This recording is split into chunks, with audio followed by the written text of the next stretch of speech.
Jimmy Akin's Mysterious World is brought to you by the Star Quest Production Network and is made possible by our many generous patrons. If you'd like to support the podcast, please visit sqpn.com/give.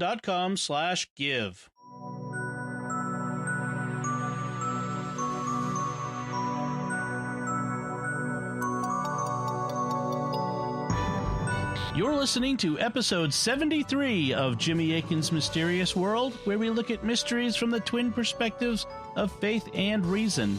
In this episode, we're talking about the Tamam Shud case, the mysterious death of Somerton Man, which has been called one of Australia's most profound mysteries.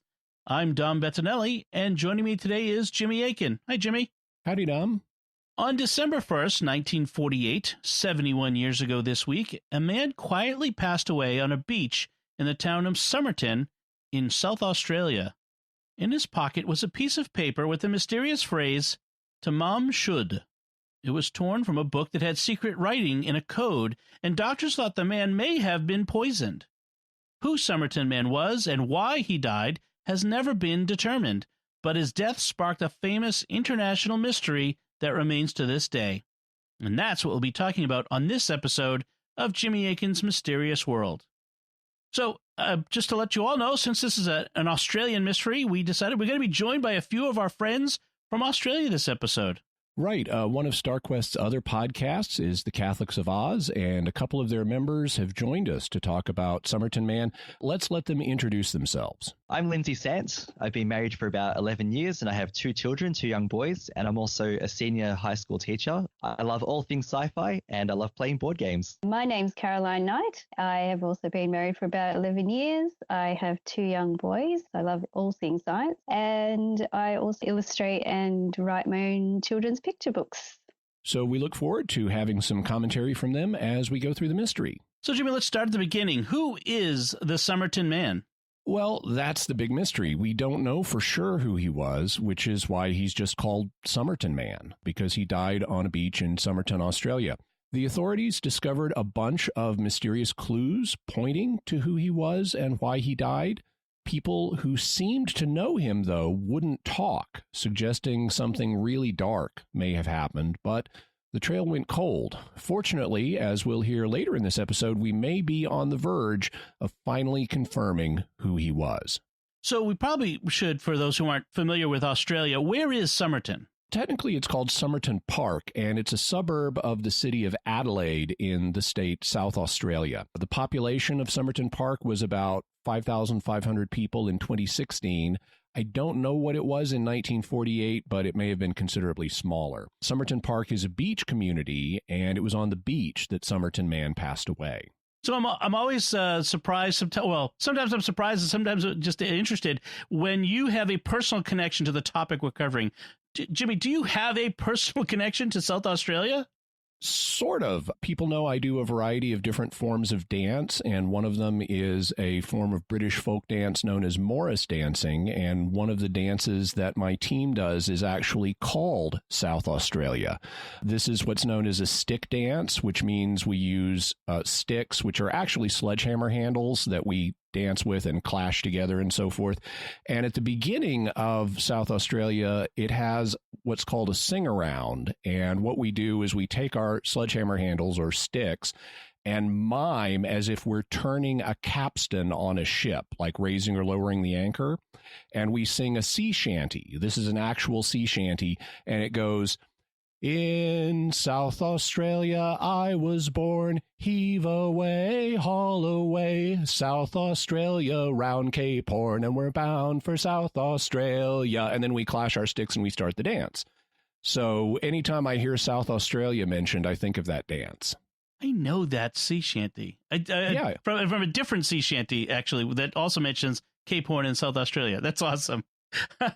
So, and then we also have another connection to South Australia, right? With the Catholics of Oz, yeah. They're in the state of Victoria, which is not the same as the state of South Australia, but they're both in the southern part of Australia, so they're quite close to each other. Right. They're in Melbourne, specifically. Yeah. So, Jimmy, let's get back to the mystery. Why is this case so mysterious? There are several reasons, but here's an early summary of the mystery from a 1949 edition of the Australian newspaper, The Advertiser. Every fresh disclosure about the man found dead on the Somerton beach on December 1st seems to make his identity and mode of life, to say nothing of the cause of his death, more of a puzzle than ever. Indeed, the case supplies all the elements of one of Australia's most profound mysteries. Not only did the dead man conceal his identity with extraordinary skill, but intentionally or not, set a riddle as to the manner of his death which neither police nor medical authorities yet seem able to solve. If the cause of death was a poison so rare and obscure that it cannot be traced by normal methods, a more than average knowledge of toxic substances is suggested. To former signs of the mystery man's learning is now added the revelation that on a note found in his clothes were printed the words Tamam, Shud, which, indicating the finish, are to be found at the end of the Rubaiyat of Omar Khayyam. Needless to say, there's been tons of speculation, and the Australian police launched an international investigation into who Somerton Man was and why he may have died. We asked the Catholics of Oz why Australians are still fascinated by this case, and here's what they had to say. There's an element of mystery to this case. When you come up with a theory, there are always doubts cast on that theory by other evidence. This is also interesting to Australians because it's studied, for example, in South Australia by law students. Our national broadcaster has talked about it a couple of times in different shows that they have as well. And Australians want to have closure. We love a mystery, but we also like to have the answers to it as well. So this mystery isn't going anywhere until we get some closure. There are so many aspects that bring mystery to the case, such as the possibility of espionage and spies being involved, the identity of this man. Why can we not find who he is? Cold cases, usually we know who the person is and we try to find out how they died, but this case, we just don't know who he is for about 70 years or so. There's the links to the Rubaiyat, the Persian poetry book, and also it's a bit of an Australian family mystery. I think people can kind of relate to it through Rachel Egan, who we're thinking that possibly she could be the granddaughter of the Somerton man. So we're just waiting to find out. Now, remember the names that Caroline of the Catholics of Oz mentioned. The Rubaiyat, the Persian book of poetry, and Rachel Egan, who will be coming up again in this episode. Great. So let's back up and set the stage. How did the story of Somerton Man begin? It begins on November 30th, 1948. This was just 3 years after World War II ended, and it was the beginning of the Cold War. Winston Churchill had given his famous Iron Curtain speech in 1946 when he said that an Iron Curtain had descended over the Soviet bloc, and tensions between the nations were high. The Russians were working on the bomb, and they were getting near having it. Their first successful nuclear test would come just 9 months later. Spies were everywhere, including Julius and Ethel Rosenberg, who were helping the Soviets steal American nuclear secrets, and the Cambridge Five, including Kim Philby, were helping the Soviets spy on the UK. On November 30th, 1948, it was a Tuesday. It was the last day of spring, and summer was about to begin in Australia. It was a warm night, and there were already mosquitoes swarming at Somerton Beach. Around 7 p.m., Mr. John Baines Lyons and his wife went for a walk along the beach.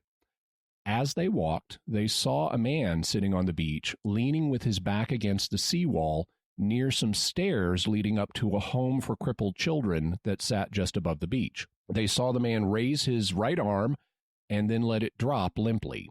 They thought he might be drunk, but he was definitely still alive at this point. Around 7:30 p.m., so 30 minutes later, a woman named Olive Constance Neal was walking with a man named Gordon, and they also saw the man. He was dressed in a fancy suit, and Olive noticed that his brown leather shoes were polished to a mirror shine, making them highly unusual beachwear. These weren't flip-flops. As the Australian Broadcasting Corporation notes in a recent article, the quality of his clothes, the highly polished new shoes, the neatness of his grooming indicated he was not the kind of man who would be sleeping outside. The man wasn't moving, and Olive and her companion thought it odd that he wasn't swatting at the mosquitoes that were all over the beach. Olive thought he might be dead, but they didn't investigate. The next morning, around 6:30 a.m., the man was still there, and he was dead. The police were notified, and they came to investigate. What did the police find? As Carrie Greenwood explains in her book Tamam, Shud, The Somerton Man Mystery, Brighton Police Station sent their Constable Moss, who found a body in which rigor was already fully established. The man was lying with his feet toward the sea, still against the seawall. He was well dressed, but he had no hat. He didn't appear to have suffered any stab wounds or bullet wounds. No bruises or blood were observed, and there was no disturbance of the scene. He seemed to have died very quietly and peacefully where he sat. His half-smoked cigarette had fallen out of his mouth and onto his lapel as he slumped, but his chin was not even blistered. The doctor who declared him dead suggested that he must have had a heart attack and sent him to the morgue for a post-mortem. The body was processed in the usual way, being stripped and tagged and refrigerated. There was nothing odd about a heart attack victim, so no special notice was taken of the half-smoked cigarette, but the contents of his pockets were logged as follows: railway ticket to Henley Beach, bus ticket to North Glenelg, American metal comb, packet of juicy fruit chewing gum, packet of Army Club cigarettes with 7 Canistas cigarettes inside, handkerchief, packet of Bryant and May matches. He had no wallet, no identity documents, no money, and no passport. The fact that his cigarette was only half smoked suggests he lost consciousness very quickly. It's my understanding from what cigarette smokers have told me that a cigarette burns for maybe 5 minutes. And so if his cigarette was half burned, that would suggest he lost consciousness within a 5-minute period. Somerton Man's clothes were particularly interesting. One of the things that he had in his pocket, one of the interesting things is that a pocket in his pants had been torn and then repaired by sewing it up with a British brand of orange waxed thread that wasn't available in Australia. This was odd because a seamstress normally wouldn't use waxed thread to repair your pants. So it's likely this was a rush job that Somerton Man himself did with whatever he had available. And the orange waxed thread will be important later. Also, Somerton Man was a really snappy dresser. Greenwood, who is a native of Australia, explains, My father was convinced that Somerton Man was an American because of his clothes, which he called sharp. My dad was pretty sharp himself, and he had a keen eye for tailoring. Somerton Man was wearing jockey shorts and a singlet, a white shirt with a narrow tie in red, white, and blue, fawn trousers, a brown knitted pullover, a brown double-breasted suit coat, socks, and highly polished brown laced shoes. Snazzy. Somerton Man was a snappy dresser, but it was a hot evening, and he was wearing very heavy clothes for the weather. My own experience of Adelaide on a hot day is you'll find yourself wishing you could strip off your clothes at midday and bathe in the sea. Somerton Man was wearing the ensemble of someone who had come from somewhere cold, or who had nowhere to leave a change of clothes, or no lighter clothes into which he could change. Particularly interesting was the fact that Somerton Man didn't have any labels on his clothes. They had all been cut out. This seems, strange to us today, but Somerton Man should have had labels bearing his name.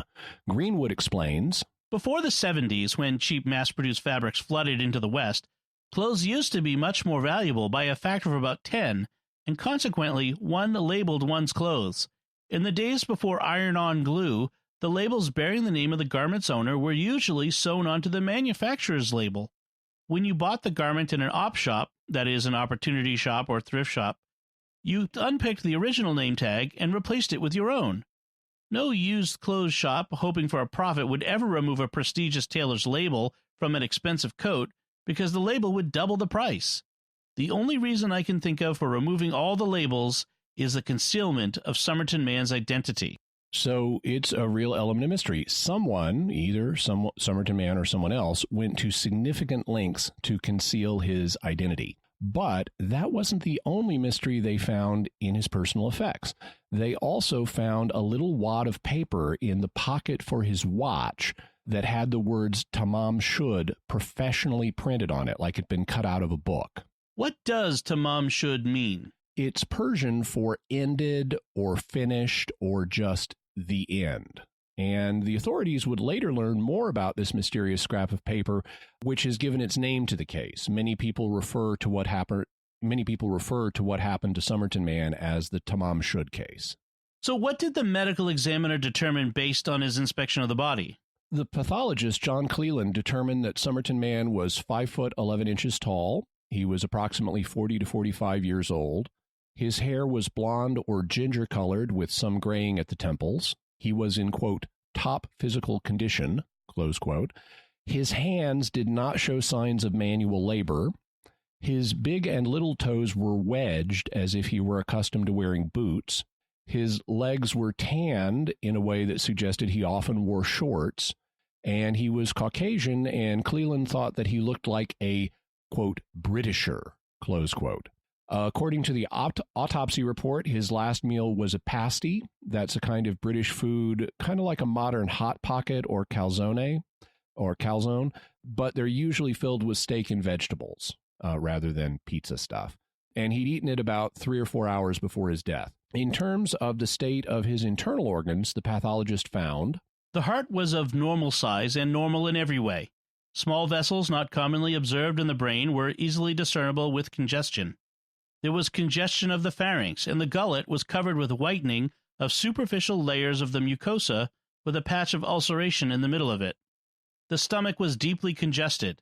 There was congestion in the second half of the duodenum. There was blood mixed with the food in the stomach. Both kidneys were congested, and the liver contained a great excess of blood in its vessels. The spleen was strikingly large, about 3 times normal size. There was destruction of the center of the liver lobules revealed under the microscope.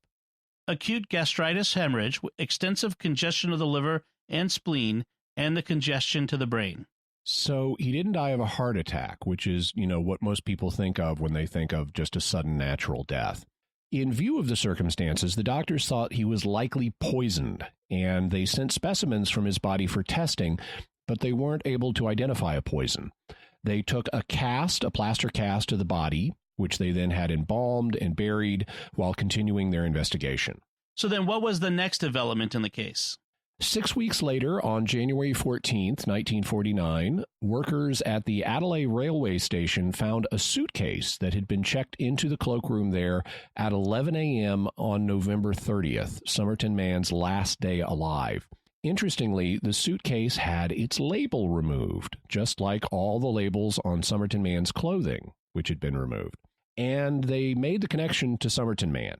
Greenwood writes, "It was a nice, clean, respectable, and not inexpensive brown leather suitcase. All the labels had been removed. In those days, labels were not tied on as they are in airplane travel today. They were glued or pasted onto the leather.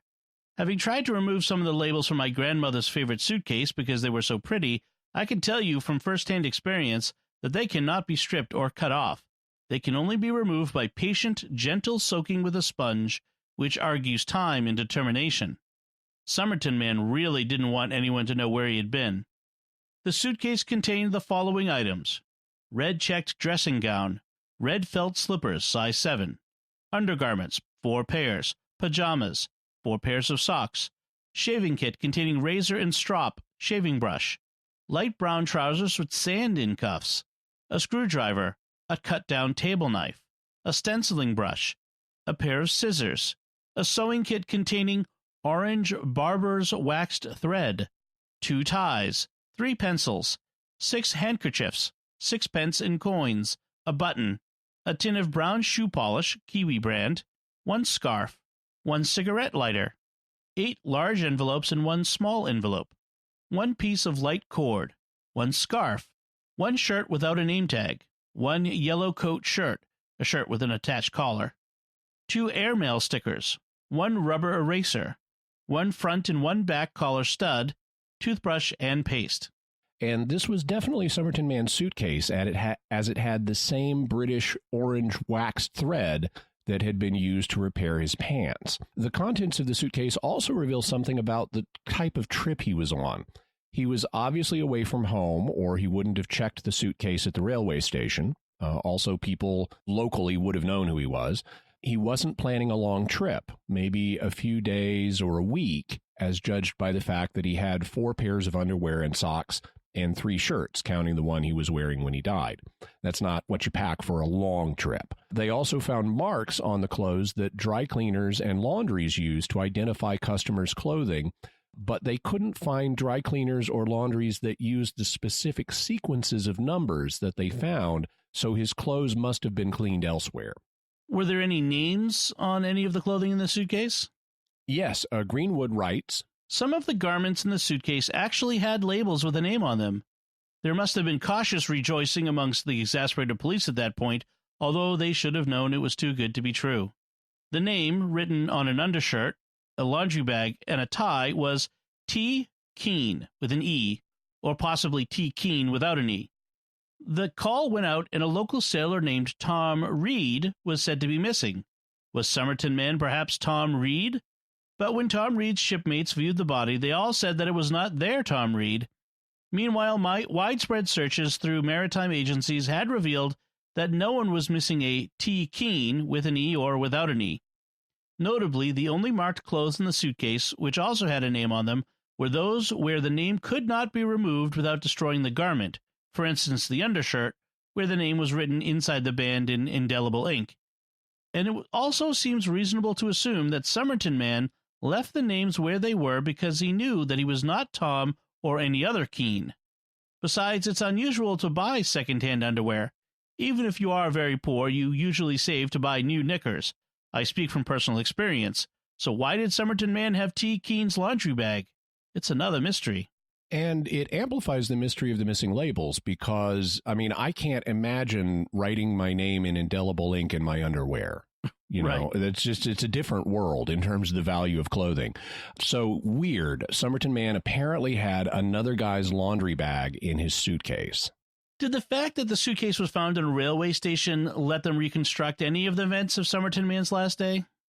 Yeah, based on the suitcase and the train and bus tickets they found in his pocket. In 1949, the Advertiser wrote, "The only articles found on the dead man were a punched single train ticket to Henley, which had not been used, and a bus ticket to Somerton. The train ticket had been issued between 6 a.m. and noon on November 30th, and the bus ticket for a bus leaving Adelaide at about 11:15 a.m. the same day. Because he had not yet been identified, police believe that the dead man probably arrived in Adelaide only on the morning of November 30th, and after shaving at the railway station, he was clean-shaven when found, deposited his luggage in the cloakroom.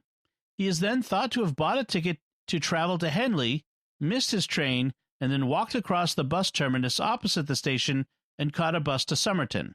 So it appears that he ended up on Somerton Beach by accident. He was originally planning on going to Henley, which is a suburb of Sydney in New South Wales. That's 1,300 miles away. But he missed his train and spent the day in Adelaide. Let's go back to that piece of paper in Somerton man's watch pocket that had Tamam Shud written on it. What were the authorities able to find out about that? It had been torn out of a book, and it was blank on the reverse side. They discovered that the phrase meant ended or finished or the end in Persian, and they identified the book that it's from, the Rubaiyat of Omar Khayyam. Who's Omar Khayyam? Omar Khayyam was an astronomer and mathematician in Persia, that's modern Iran, in the 11th and 12th centuries.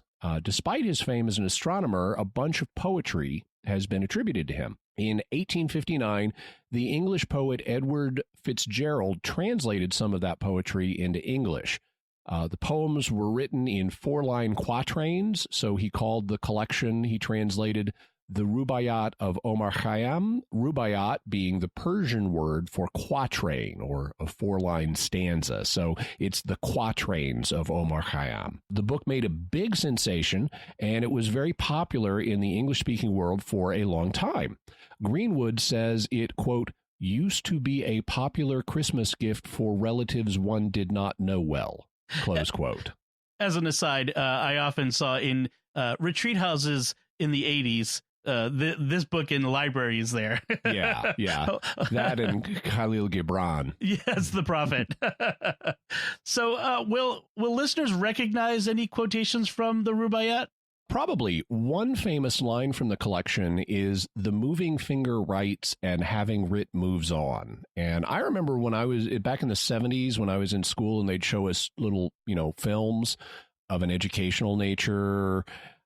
They had one, I remember, on like literature and writing, and the woman who was writing, or the woman who was presenting in that video, was just so impressed by this line and how beautiful it is. The moving finger writes and having writ moves on. And even at the time, I didn't get it, and I still don't. So I'm not sure why that's so memorable to her. But apparently it's memorable to a lot of other people as well. A more famous line that I do get is a line describing the romantic ideal as involving a loaf of bread, a jug of wine, and thou. That's also from the Rubaiyat. So wait, a jug of wine, wasn't Omar Khayyam a Muslim? So it seems, but if he really wrote this poetry, he wasn't a very good Muslim. He has lots of positive things to say in the Rubaiyat about drinking alcohol, even though Muslims aren't supposed to drink alcohol in this life. Despite that, and not a lot of people know this, there's actually a substantial body of wine poetry in Muslim history. People also debate whether Khayyam was a Sufi, a Muslim mystic, or even a skeptic who was outwardly pretending to be a Muslim because, reasons. Right. In any event, the overall theme of Fitzgerald's collection of Khayyam's poems is that you ought to live life to the fullest and not regret it when you die. He then ended the collection with the phrase Tamam Shud at the bottom of the last page, just meaning the end. And that's what Somerton Man had torn out of a copy of the Rubaiyat and kept in his watch pocket. Were they able to find out anything more about this connection between Somerton Man and the Rubaiyat? Yeah, and this is where the story gets even more mysterious. The authorities actually found the physical copy of the Rubaiyat that Somerton Man had torn the phrase out of. Details about how they found it are sketchy. Some accounts say it was actually found a couple of weeks before he died. Others say it was found shortly after his death. Most accounts agree that it was found in a car in the Adelaide area, just a random unlocked parked car. It was found either on the back floor well or on the back seat. Apparently, it had just been thrown in the back of the car while it was parked, perhaps by Somerton Man himself. It was also a first edition of the book from 1859, not one of the many, many later editions that followed. So as a first edition, it was valuable. Despite that, either Somerton Man or someone else had not only torn out the Tamam Shud phrase, they also wrote 2 phone numbers in the back of the book. So did the police follow up on those phone numbers?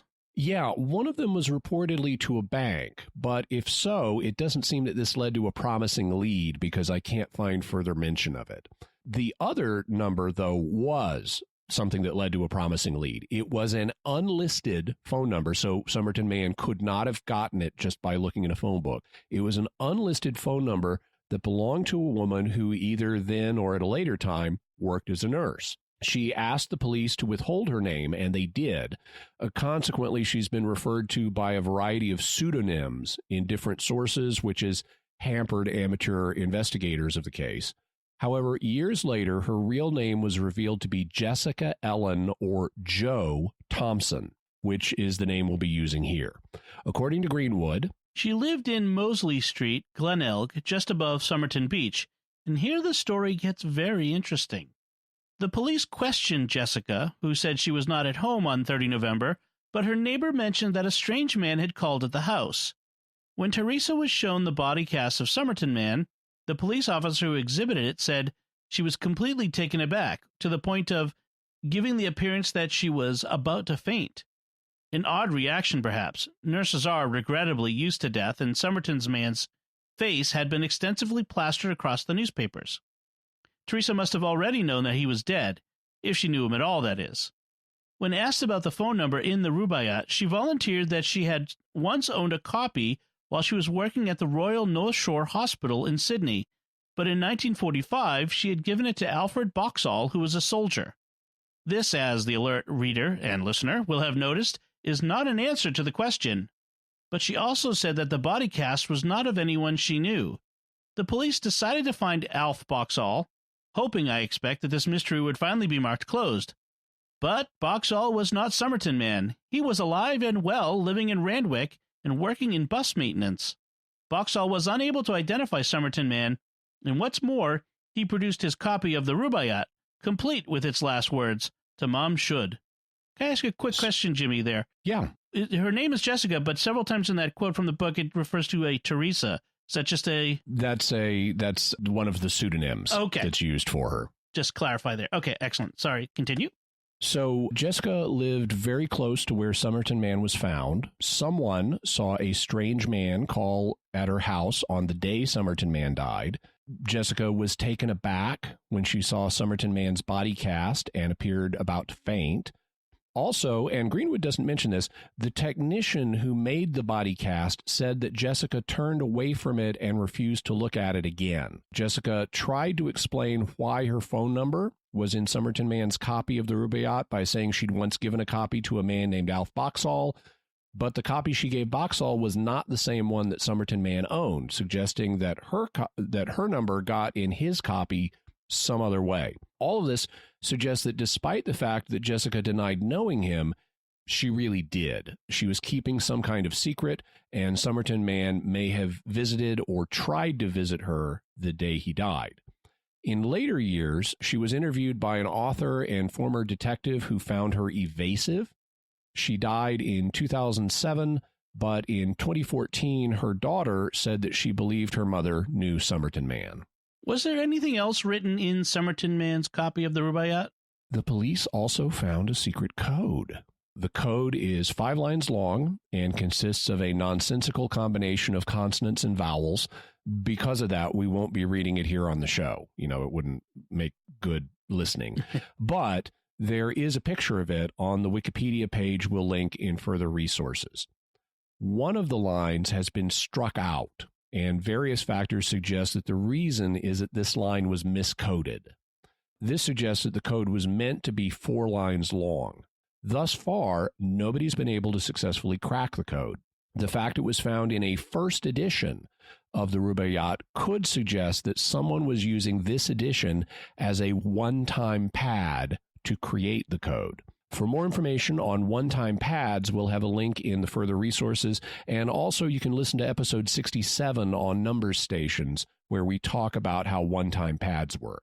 In her book, Greenwood suggested that the problem solving the code may be because people haven't tried cracking it using a first edition of the Rubaiyat, and she suggests checking certain major libraries to find one. I went to archive.org and found one. And we'll have a link in further resources so you can try cracking the code for yourself if you like. Howdy, folks. This is Jimmy Akin with a special message. The StarQuest Network is fulfilling its mission to explore the intersection of faith and pop culture. And in the past year, we've reached stunning new heights. Our programs are reaching broad new audiences with a message that helps us discern good entertainment, make sense of the world, and share the gospel with others. The support of our audience is vital for this work and has helped us grow closer to meeting our financial obligations. For that, we're very grateful, but we still need to close the gap. Every new gift extends our deadline, but until we eliminate our deficits, the future of StarQuest and your favorite shows remain in question. That's why it's crucial that we hear from you this Advent and Christmas, the time when nonprofits receive most of their support for the year. If you're already a supporter of StarQuest, we're very grateful, and we ask you to prayerfully consider increasing your support at this time. If you're not yet a supporter, please become one now. We urgently need your help, and every gift counts. Could you give $15 or even just $10 a month? That lets us provide more than 40 hours of professionally produced shows with compelling content. We have special thank you gifts for donors at several giving levels. If you're a business owner or just want to provide a leadership level of support, we now have a special giving level for sponsors, like in public broadcasting. For $500 a month, you or your business can sponsor one of the shows on our network, including Jimmy Akin's Mysterious World. Listeners will hear a message in every episode thanking you for your sponsorship and giving your website. We'll also have your name and website on the SQPN webpage and in the show notes of every episode during your sponsorship. Whatever level of support you can offer, whether large or small, please show your support for StarQuest this Christmas, and remember that your gifts are tax deductible. Just go to sqpn.com/give. That's sqpn.com/give. And may God bless you and yours as we approach the celebration of our Lord's birth. So we've got a lot of mysterious stuff all laid out here on the table. What theories are there about the Somerton Man case? They fall into several categories. Where was Somerton Man from? What was his job? How did he die? Who was responsible? And specifically, who was he? All right, let's start at the top. What are the theories about where was Somerton Man from? Since he was found in Australia, Australia is a possibility. Also, based on his possessions, the United States or the United Kingdom. And what are the theories about his job? One of the theories is that he was a seaman, and we'll go into the evidence for that, but he may have been more than a seaman. He may have also been a criminal, and he may have even been a specific type of criminal, a spy. And then what are the theories about how Somerton Man died? It could have been natural causes, or since he didn't have any wounds on him, it could have been poison. And the theories about who was responsible for his death? Well, assuming it was poison, it could have been someone else, either other criminals or spies, or it could have been himself. He could have committed suicide. And finally, are there theories about who specifically Somerton Man was? Yeah, but we'll consider those after we cover the others, and there's a twist coming up. Ooh. All right, so what can we say about Somerton Man from the faith perspective? Not much. Just don't, poison people, commit crimes, or spy on people you shouldn't. I would love to have a discussion sometime about the morality of spying, whether a Christian could be a spy. Oh, we have an episode on espionage on the big list. Yes. Awesome. That's awesome. So let's then move on to the reason perspective. What can we say about Somerton Man from the reason perspective? What about his nationality? Since he was found in Australia, it would be the natural starting point to suppose he's from Australia. But his personal effects contain things that weren't available for purchase there at the time. He had an American metal comb, and the stitching on his coat indicated that the coat was from America. He also had British cigarettes. Both the Army Club pack and the canistas inside it were British cigarettes. The orange waxed thread he had was British. And the pathologist thought he looked like a Britisher, though that's not particularly helpful since, British Empire, colonies, America, Canada, Australia, etc. Because his possessions were from a mix of places, it suggests that he was a traveler and that he had traveled extensively. Because he'd apparently been to America and the UK, Australian authorities contacted the FBI and Scotland Yard and sent them Somerton Man's fingerprints, but they couldn't find matches for them, meaning, I guess, that he wasn't a federal criminal in either place. Now, even today, we don't have complete fingerprint databases for the whole population. Back then, the federal authorities would have had maybe like a federal collection. It wouldn't have even been a database yet, but right. A federal collection of federal criminals. But apparently, the Australians, the Americans, and the Brits couldn't find any record of this guy. All right. So what are the theories about his job? The fact that he was an international traveler who showed up in a beach city led some to propose that he was a sailor. If so, he was not a deckhand because his hands were too soft to have done extensive manual labor. But he could have been a higher-ranking sailor. Greenwood notes that his personal effects are consistent with that theory. The stenciling brush, the modified knife, the screwdriver, pencils, and the scissors found in Somerton Man's suitcase were all part of a cargo master's equipment. The stenciling brush for marking cargo and the other items for cutting or replacing seals. She also notes that some of the marks on his body were consistent with this theory. There were 3 small scars inside his left wrist, a curved 1-inch scar inside his left elbow, and a round mark, possibly from a boil, on his upper left forearm. Those scars on his left wrist confirm my belief that he was a seaman. I've seen them before. Someone who wears an oilskin standing in salt sea spray gets the sleeve of his non-dominant hand wet, and the sleeve then scrapes across his inside wrist where the skin is thinner. Salt is a powerful abrasive. It produces scrapes, then sores, and then scars. A cargo master on a ship giving orders about stowage in heavy weather might easily have such scars. Somerton Man was probably right-handed because it is his left wrist that has what the fishermen call gurry sores. So he may have been a seaman and specifically a cargo master, but that may have just been his day job. In view of all the mystery surrounding him, he may have been something else. If he was killed, and that's still an if, it could be because he was part of the criminal underworld, in which case he may have been a criminal. But most criminals aren't that smart and don't use codes or one-time pads. Also, the labels in his clothes and most of his suitcase had been cut out. And that's something he didn't do in Somerton. He was only there for a day, and he would have had to take a good bit of time, as well as strip naked, to cut out all those labels while he was there. It would have been very inconvenient and unlikely he would do that during his accidental day stay in Somerton. That suggests that he had already cut them out before he ever arrived in the Adelaide area, which meant he was traveling incognito, so that if anybody grabbed him and looked at his clothes, they wouldn't have been able to determine his identity from them. That suggests he may have been a special kind of criminal, a spy. Spies being people who break the laws of one country in the service of another country. There have always been spies ever since the days of Joshua and Caleb in the Bible, and they weren't the first. In 1948, when the Cold War was ramping up, so was spy activity, including the numbers stations we talked about in episode 67. That's when they were starting to really become widespread. And there were sites near Somerton that could have been of interest to a spy.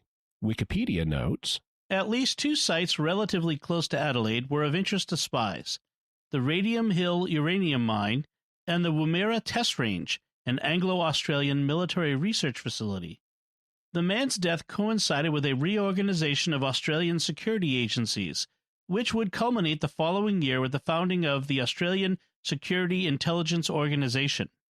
This would be followed by a crackdown on Soviet espionage in Australia, which was revealed by intercepts of Soviet communications under the Venona Project. So Somerton Man could have been a spy for the Soviets, or perhaps a counter-espionage agent working against them, who then ran afoul of Soviet agents. So what's the evidence about how Somerton Man died? The medical professionals who've looked at the case have had different opinions. John Matthew Dwyer, one of the early pathologists who examined him just after his death, said, I am quite convinced the death could not have been natural. The poison I suggested was a barbiturate or a soluble hypnotic. John Burton Cleland, another of the early pathologists, stated, I would be prepared to find that he died from poison, that the poison was probably a glucoside, and that it was not accidentally administered. However, not everyone has been convinced. For her book, Carrie Greenwood asked a pathologist named Shelley Robertson to review what was known medically, and here's what she had to say. I find the pathologist's eagerness to exclude natural causes as the cause of death somewhat disconcerting. From the snippets of the pathology report I have seen, there is significant pathology present, that is, enlarged spleen, 3 times the normal size. If it is really this big, it suggests that the deceased may have had an underlying hematological condition or some strange infectious disease. Many cardiac conditions are currently recognized as causing sudden death by producing a rapidly fatal cardiac arrhythmia, for example, QT syndrome. These were probably not recognized in the 1940s. I agree that the circumstances surrounding this man's death makes natural causes unlikely, but I haven't seen anything in the pathology comments to exclude natural causes so vehemently. In summary, I don't believe death due to natural causes can be ruled out in this case, and the notion that he died by poisoning is problematic to substantiate in the absence of any discernible poison, even given that testing in those times was fairly primitive compared to current technology available.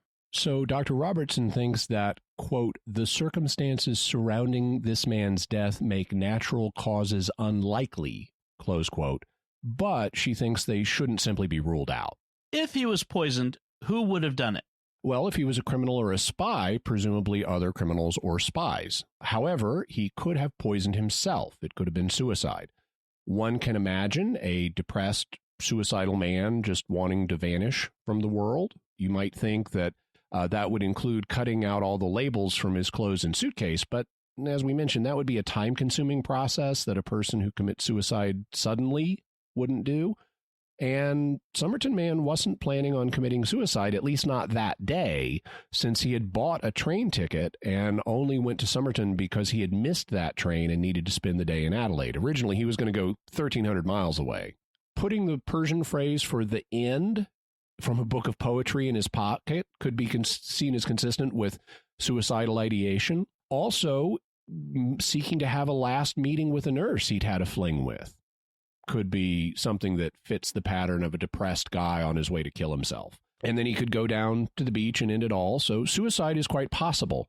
But so is faking a suicide in order to get rid of a spy who's been working against you. And there's the niggling little matter of the secret code. In all the years since Somerton Man died, have any theories emerged about who specifically he was? Tons of them. By 1953, just 5 years after his death, the Adelaide police had received 251 possible identifications of Somerton Man, but none of them panned out. But let's talk about a current, very popular theory about who he was. Some years ago, an Australian professor named Derek Abbott started looking into the case. He focused on Jessica, or Jo Thompson, the nurse that authorities thought knew Somerton Man, even though she denied it. And according to a story by the Australian Broadcasting Corporation, although Jo would go on to marry car dealer George Thompson once his divorce was finalized, she had a son who was about 16 months old when the Somerton Man died 400 meters from her house. Towards the end of her life, she told a friend she would always be grateful to George for marrying her when she was pregnant with her first child, even though he wasn't the father. Through his research, Professor Abbott concluded that Somerton Man and Jo Thompson were known to each other. He believes they had a child called Robin. Quote, perhaps he did come to see Jo Thompson and his son and died for whatever reason there out on the beach, and perhaps it was in her interest to de-identify him, he says. She was in a relationship with another man who would go on to be her husband, and she just didn't want this ghost from the past coming back to mess up her current existence. End quote. In 2009, Professor Abbott consulted with dental experts who concluded the Somerton Man had the rare genetic disorder of hypodontia, affecting his lateral incisor teeth, present in only 2% of the population. University of Adelaide professor of anatomy, Masij Henneberg, examined images of the Somerton Man's ears and found his Simba, the upper ear hollow, was larger than the lower, a feature possessed by only 1 to 2% of the population. A photo of Robin showed he shared both these anomalies. The chance of coincidence is estimated at between 1 in 10,000 and 1 in 20,000. Actually, those odds are wrong. People often make statistical errors, and so I ran the numbers, and given that Somerton Man had these two physiological quirks, there would be between a 1 in 2,500 and 1 in 5,000 chance that Robin Thompson would have had them by chance. Still, that's a really low chance. Given the proximity between Jessica or Jo Thompson and Somerton Man, I mean, he died 1,500 feet away from her home, and the low chance that her son would have the same rare tooth and ear anomalies that Somerton Man had, there is a good chance that he was her baby daddy. When was Robin Thompson born? Well, he was 16 months old at the time Somerton Man apparently tried to visit Jo Thompson, so he would have been born around August 1947. He thus would have been conceived around November 1946. So if he was Somerton Man's son, Jo and Somerton Man would have had to have met or, known each other and been together around November of 1946. Okay, this is probably an obvious question. Can't we just find Robin Thompson and test his DNA? Unfortunately, he died in 2009. But Abbott discovered that Robin had married a woman named Roma, and they had a daughter named Rachel Egan. There's that name that Caroline from the Catholics of Oz mentioned, who would be Somerton Man's granddaughter on this theory. And Professor Abbott found her and married her, and today they have 3 children. Well, that's really getting into your mystery, I guess. Yeah. So, do Rachel and her mother, Roma, think that Somerton Man may have been Rachel's grandfather? Yeah. In 2013, Rachel spoke with the Australian version of the TV news magazine 60 Minutes and had this to say. Somerton Man is potentially my grandfather. The question now, were Jessica and Somerton man also lovers? Rachel Egan and her mother Roma say yes. Roma believes her late husband was the love child of Jessica and Somerton man, making Rachel the mystery man's granddaughter. I'd rather find out the truth and deal with it and move on and have closure. So have they been using Rachel's DNA to investigate the matter? Yes. Remember how in episode 38 on how we caught the Golden State Killer, we talked about using DNA databases to identify people based on their relatives' DNA. Professor Abbott has already used Rachel Egan's DNA to trace her family line, and she's got lots of fourth cousins in the United States. So if she's Somerton Man's granddaughter, then he may have been an American. In fact, Rachel's father's DNA has been traced to the east coast of the United States and linked both to Native American stocks and relatives of Thomas Jefferson. We would still need DNA from Somerton Man himself to confirm that, though. Is there any progress on that front? In 2017, Professor Abbott announced that they have 3 excellent hairs that were taken from the plaster cast of Somerton Man, and they may be able to find usable DNA from those. Also, just 2 months ago, in October 2019, the South Australian Attorney General Vicky Chapman approved plans to exhume Somerton Man's body to obtain his DNA. But Abbott still has to raise 20,000 Australian dollars, that's about 14,000 US dollars, in order to cover the costs. If I were him, I'd start a GoFundMe. I think he'd get the money in no time.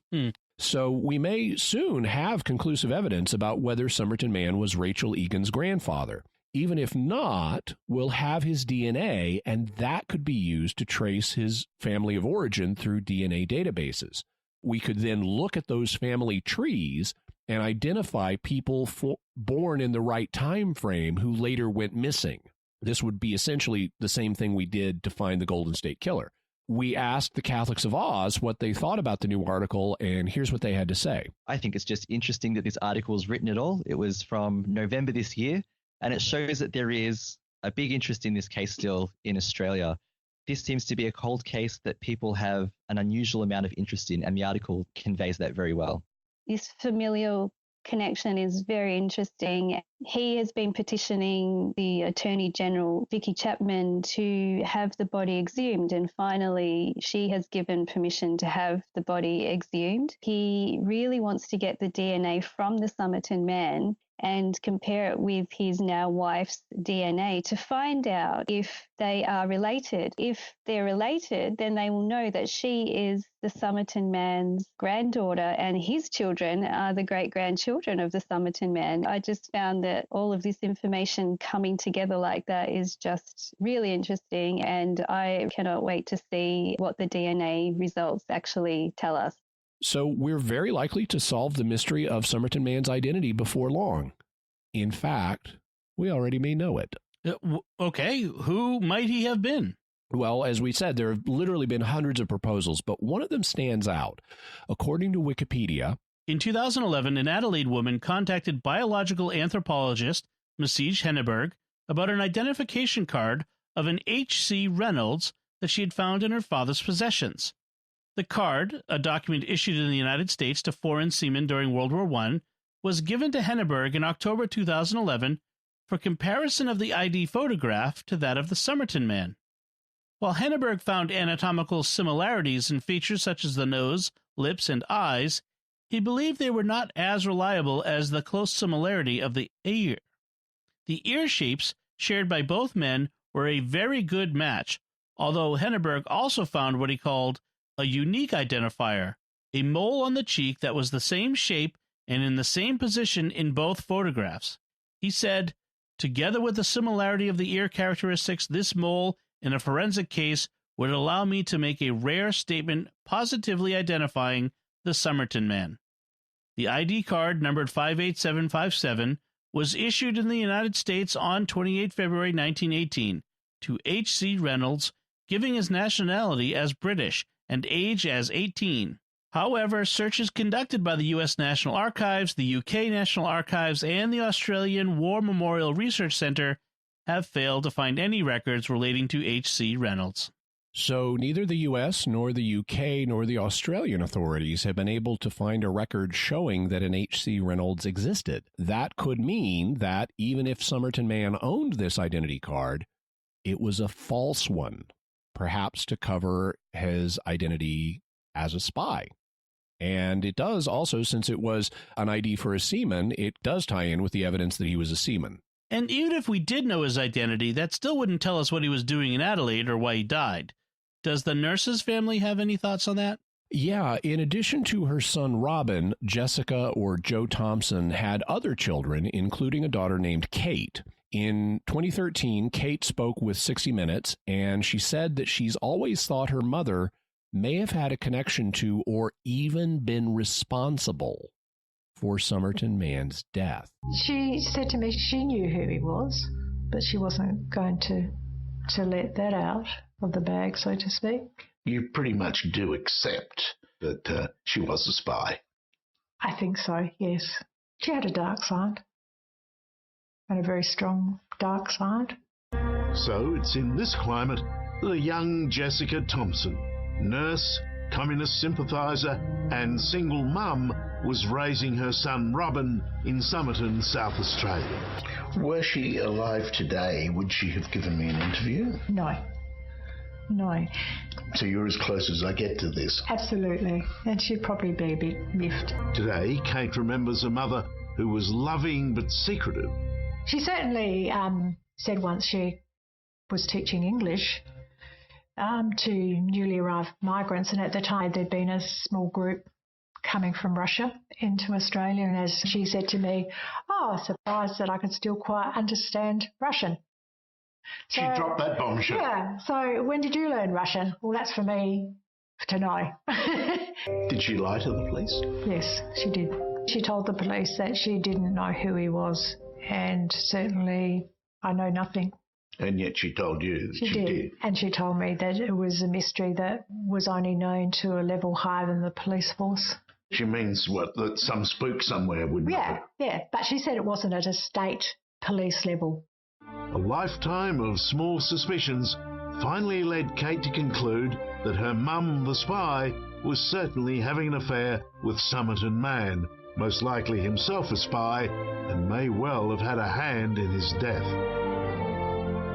There's always that fear that I've thought maybe she was responsible for his death. Do I want to know that? That's a hard thing for you to carry with you, that you... There's a little bit. Might have bumped somebody off. Yeah.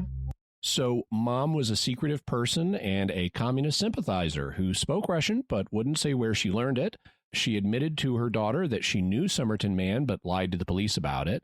And she said that the truth of the matter was known by someone higher than the police, presumably an intelligence agency somewhere. Kate thinks that her mother and Somerton Man may have been Soviet agents having an affair, though the children involved didn't know this at the time, kind of like an Australian version of the TV show The Americans. Right. She also suspects that her mother may have had something to do with Somerton Man's death. How would that have worked?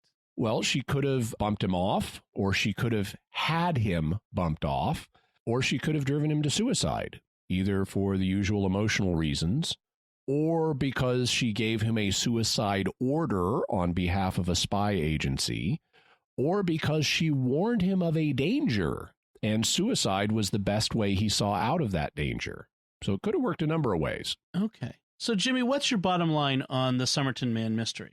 Let's let the Catholics of Oz give their bottom lines first. We asked them what they thought, and here's what they had to say. Here's my theory. The Somerton Man is either possibly a migrant from the United States, or he ended up in Australia because of his work in shipping, which apparently is what his ID card demonstrated that he did. If it is even his ID card, I have to stress that as well. He meets Joe Thompson and they have a romantic relationship for a while. And then she went cold on him and disappeared, which apparently is something that she has done all throughout her life. So Somerton Man obviously wants to find her. He starts trying to track her down. And this is where the book, the Rubaiyat, comes in for me. The Rubaiyat apparently at that time was a gift that lovers gave each other. And as he was trying to find her, the so-called code is not a code at all, but it's his shorthand writing of details that he's used to try and find her, including a phone number that he's found for her in Adelaide. And he goes to her house to talk to her. maybe because he doesn't want the relationship to be over. It turns out that she has a child.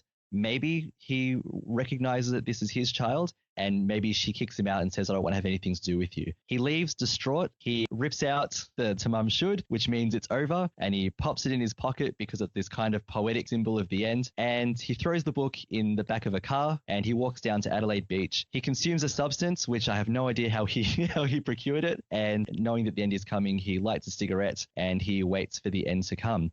Now, just with the clothing, I just want to add as well, it was noticed that the shoes were unusually, well polished. And that's probably because he was trying to look good when he saw her and made a good impression on her. It didn't go down very well at all after all the effort he put in. So he ended up at Somerton Beach, and that's where he took his life. I kind of keep changing my mind about my theory because there's so much information. Mine is very similar to Lindsay's. I think that Joe Thompson did know the Somerton man, and they ended up having a bit of a whirlwind romance. She became pregnant with his child. For some reason, they split up. Then at some point, the Somerton man goes to find her. He still has the book. He has her number.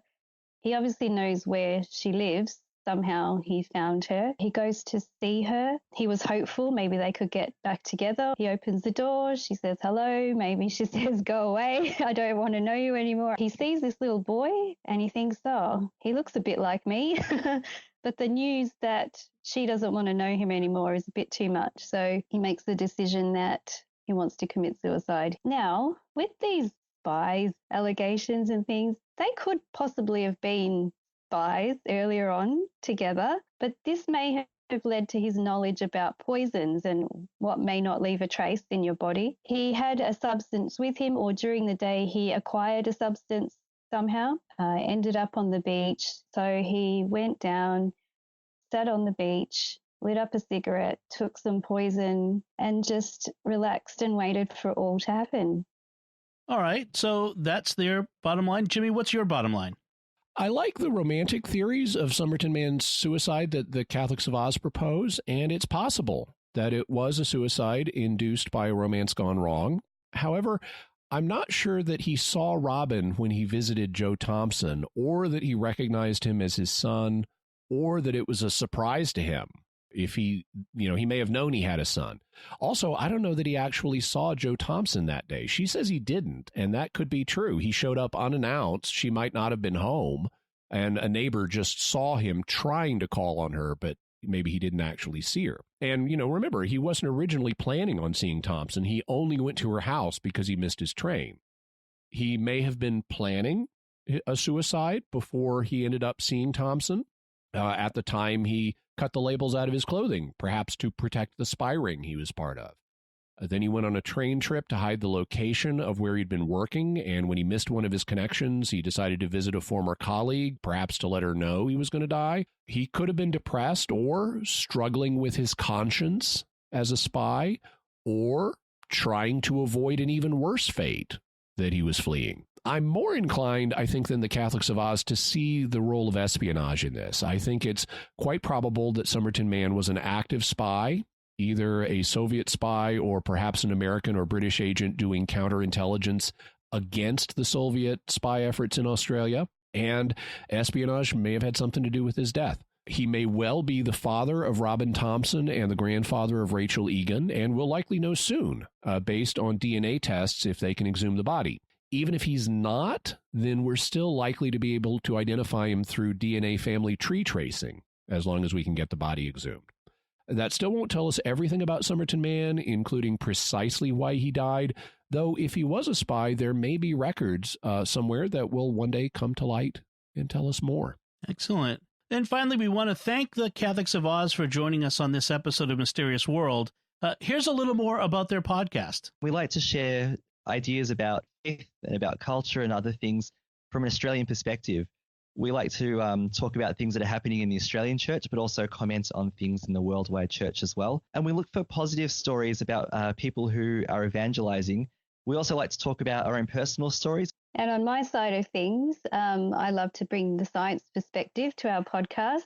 Science is my passion. You know, science is really the exploration of God's creation. I get very excited about it, and I love to share my excitement with everybody as well. So we warmly invite everyone who's listening today to add our Australian accents to their podcast playlist. So, Jimmy, what further resources can we offer to the listeners about this mystery?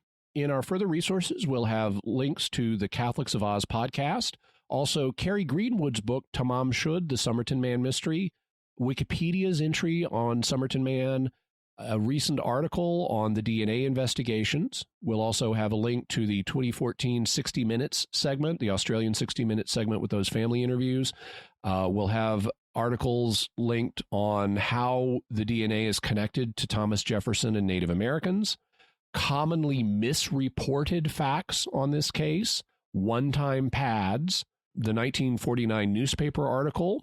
We'll have the original, both Wikipedia's article on the Rubaiyat of Omar Khayyam and the 1859 first edition, so you can try using it as a one-time pad if you want, and the original text with concordance of the Rubaiyat. So, Jimmy, we have some feedback, mysterious feedback from our listeners. This is all coming from our recent episode on the third secret of Fatima, the second part of that two-part discussion of that mystery. And the first feedback comes from Alan on Facebook, who says, "My understanding is that the text of the third secret has been shown to the public, both on television and in exhibition, and it is clear that it is a single folded sheet of paper with writing on four sides. So the four pages of the text on the Vatican website are from a single folded sheet of paper." Thank you, Alan. That would explain the different claims that have been made about the number of pieces of paper. If it's one folded sheet so that it looks like four independent things, when you photocopy it, that would make sense. And then Jenny sent an email. She said, the exact words from the angel, penance, penance, penance, have perplexed me. In English, one might assume repent is what might be meant, but penance is what comes after repentance. Is the message that being sorry for our sins and the wrong we do isn't enough? How does and why does the exact word penance fit into the vision, since it's the only word heard in the vision? Seems like it might be important. It almost feels like whenever discussing the secret, it's simply mentioned and then ignored as everything else is analyzed to the nth degree. Well, I certainly agree, Jenny. People do tend to analyze and even overthink some of the stuff in the third secret, whereas the fundamental message is obviously penance. In terms of what that means, I wouldn't try to draw too rigid a distinction between repentance and penance. Repentance is the inward disposition that leads one to turn away from sinful behavior. And then penance is something one does in the wake of that as a natural outgrowth of turning away from a sin. You want to find things to do to make up for it in some way, even if it's just a gesture of, I'm sorry. And so ever since biblical times, people have expressed their repentance by doing penance like fasting or wearing a hair shirt or throwing dust on your head. Those are some of the ways they did penance in the Old Testament. Similarly, fasting is part of Christian practice. Jesus didn't say, if you fast, but when you fast, do it this way. And so penance is part of the Christian life as well. And historically, it's certainly been understood in a Catholic context as there's an organic connection between the two. And we shouldn't try to sever that organic connection, because if you do penance without the repentance, it's not effective. You know, you need to repent actually inwardly, not just do an external action to say sorry. You need to mean it inwardly. And then if you mean it inwardly, it's natural to express that somehow outwardly. That's just human nature. It's the way God built us.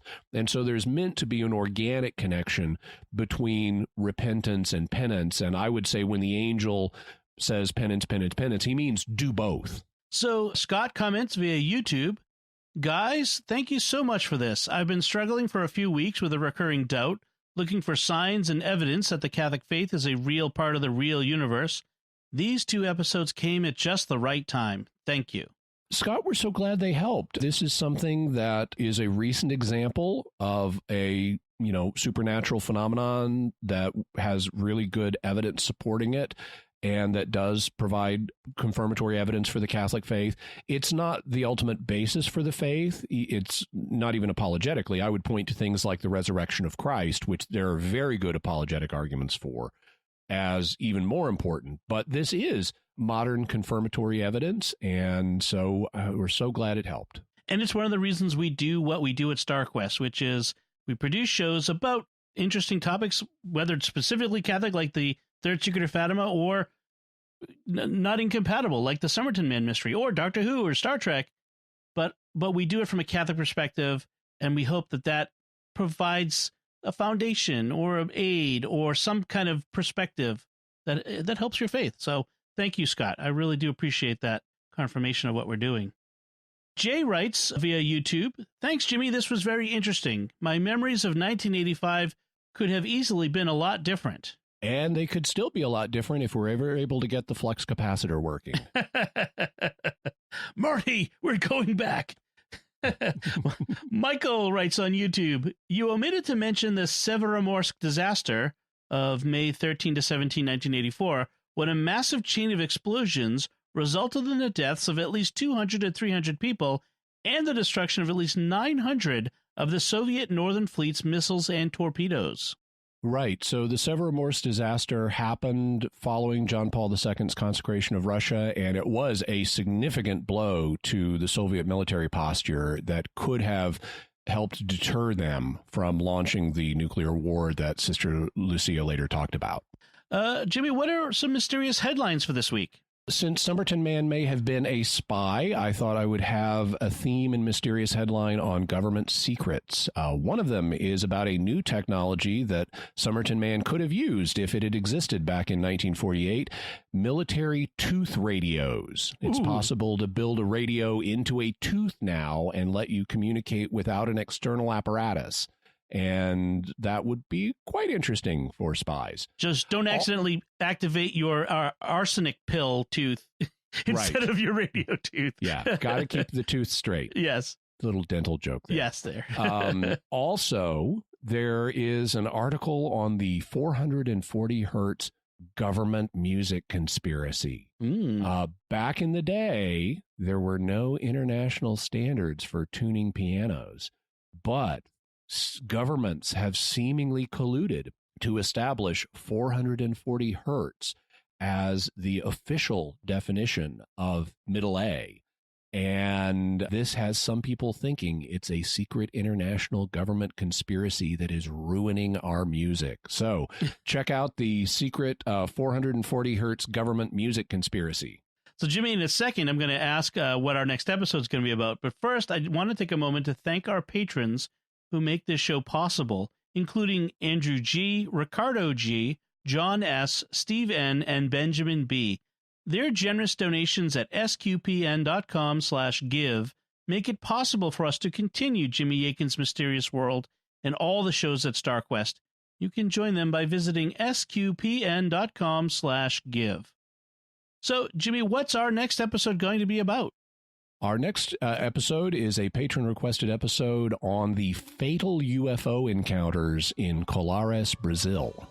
All right, so that's it from us. What did you think about this Tamam Shud case, the mysterious death of the Somerton Man, which has been called, again, one of Australia's most profound mysteries? Let us know by visiting sqpn.com or the Jimmy Akin's Mysterious World Facebook page, or send us an email to mysterious@sqpn.com, or a tweet to @MYS_world with the hashtag of mysterious feedback. Be sure to check out the Mysterious World bookstore at mysteriousworldstore.com for links to, for example, the book from Kerry Greenwood on this case, and all the other materials, all the other books from other episodes of Mysterious World. When you purchase from that store, you support the work of SQPN and help us continue making these shows. You can find links to all of Jimmy's resources from our discussion and links to the mysterious headlines on our show notes at sqpn.com/mysterious. Until next time, Jimmy Akin, thank you for exploring with us our mysterious world. Thanks, Dom. And once again, I'm Dom Bettinelli. Thank you for listening to Jimmy Akin's Mysterious World on StarQuest.